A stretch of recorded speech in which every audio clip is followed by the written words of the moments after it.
Hello, beautiful people. It's Patsy with the Resistance back. And today I wanted to talk about some things that we should prepare for. Not that everything's going to happen, but I think it's always good to be prepared. So let me start. I want to thank you for watching. And if you'll please like, subscribe, and comment, you can just leave a blue heart as a comment if you like. And I'd really appreciate it, really trying to grow this. And I have a new movement starting just today, and it's the Purple Ribbon movement. So just put a purple ribbon around your tree, on your front door. You can wear one. It's going to be a sign of courage, unity, and strength. And we should leave them up until our country is restored and that there is respect for people of all kinds, all people as it should be. So I haven't gotten my ribbon yet. I just thought of it, was thinking a lot about it, and I thought that's a way because a lot of people want to do something, but they really, they can't get to a protest or certain things. And so that's something that I think everybody can do. And I'm just going to try to make that go viral and get it everywhere. But talking about things to be prepared for, I think with regard to our programs and agencies, we've seen so much shut down. And so I think we're going to expect delays with things at the Treasury, like possibly tax refunds coming in. Probably really difficult to get through to anyone at the IRS. So keep that in mind. Social Security is sadly under attack. And I think getting through is going to be very difficult. Someone played a message on another channel I was watching, and it said something like, you'll be on hold for like, more than 120 minutes, and that the average period for getting accepted, getting an answer like for disability would be up to 2 years. So it's not ridiculous. I don't even know.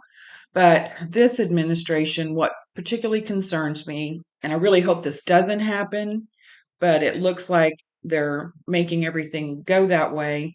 So Trump did sign that order for the wealth fund and cryptocurrency wealth fund, and I fear that they're going to be wanting to pull the surplus out of Social Security and put it in that and say that it's going to be great for everyone. And and then have Social Security completely gutted and run. You can expect they'll want to privatize it because this is all about wealth, more wealth for the billionaires. And when you take something that has been running like Social Security 90 years, which Musk recently said it's the biggest Ponzi scheme ever, which is not true because they've never missed a payment in 90 years. If they start taxing the billionaires appropriately, it can be funded and solvent for the next 75 years.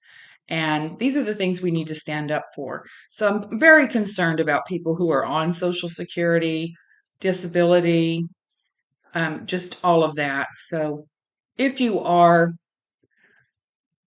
God bless you. I hope that they don't do what I'm worried that they are going to do, but privatizing the running of it, and then especially if they try to move that money into that fund, because all things that you would invest in, like stocks, or it's all speculative. However, this has no value. If you invest in like GE or something, I mean, pardon me, GE, their history, what they do.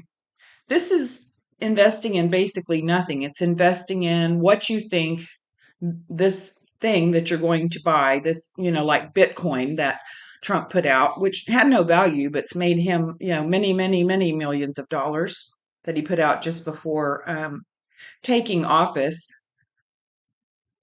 It's just basically very much gambling, and I hope that doesn't happen. I think financially we can expect a recession. I think that is an absolute. I'm pretty much 100% sure on that one. I hope that it doesn't lead all the way to a depression. And this is terrible news, I know, but with the increasing prices due to tariffs, and even the press, the White House press secretary today, um, little Miss Lying Caroline, was telling an AP reporter, which I was shocked they even had an AP reporter in there since I thought they were banished. But basically, she was insulted by his saying, "Have you ever paid a tariff?"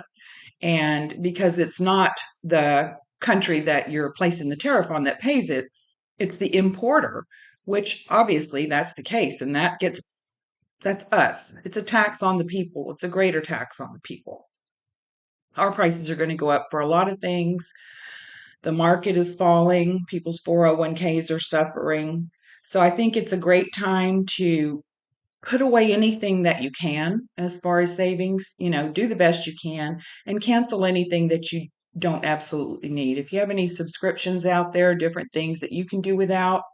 And I think, getting with a group where you can work together is great because, some people may, for instance, pay somebody to clean their house because they're not really able to do it, but maybe they have a skill they could help and somebody could help them by cleaning their house. And then they could do a favor like, I'll do your taxes or I have accounting experience. They can do different things. So I think it's just working together with your family, with your friends, with your neighbors, anything that you can do. We just have to support each other.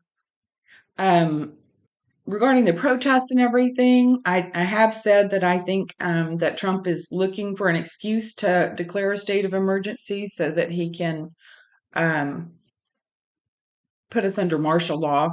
But I really am not sure how that would go. There is a worry about it, but there's also a big belief, and I do believe it, that a lot of the officers that would be asked to do this would just say no because they wouldn't go up against fellow citizens. So I just think regarding protests and all of that, just be careful and be peaceful.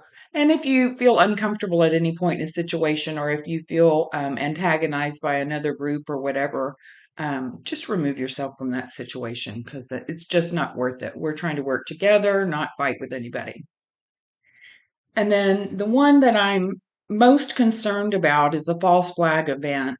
And because Trump looks so much like he's following the playbook of Putin, that's traditionally what Putin will do. And I don't know if you recall, prior to the invasion of Ukraine, U.S. intelligence was informed about a false flag event because Putin was known to do it before, and he would harm his own citizens with these things and then blame whoever he wanted the country mad at.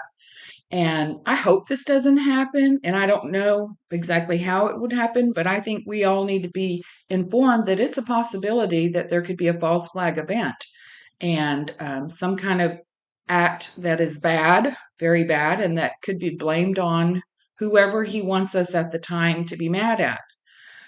Could it be Ukraine? Could it be Canada because he's itching to get make them forcibly the 51st state? Could it be the Palestinians that he's going to blame it on, or and I don't think he's thinking of these things. I think these things are all in the background by the people that are guiding him and telling him what to do. He's not plotted all this. This is, this is just convenient for him because it's his access to power and wealth. And on a higher note, something that you can do this Friday, March 14th at noon, the veterans are having a march, and that's going to be at DC at all the state capitals. On Saturday, they're going to have a protest outside of Fox News. And then on Sunday, I believe it's outside of the Heritage Foundation, the lovely people who gave us this Project 2025. Anyway, I will keep in touch and bring videos as often as I can.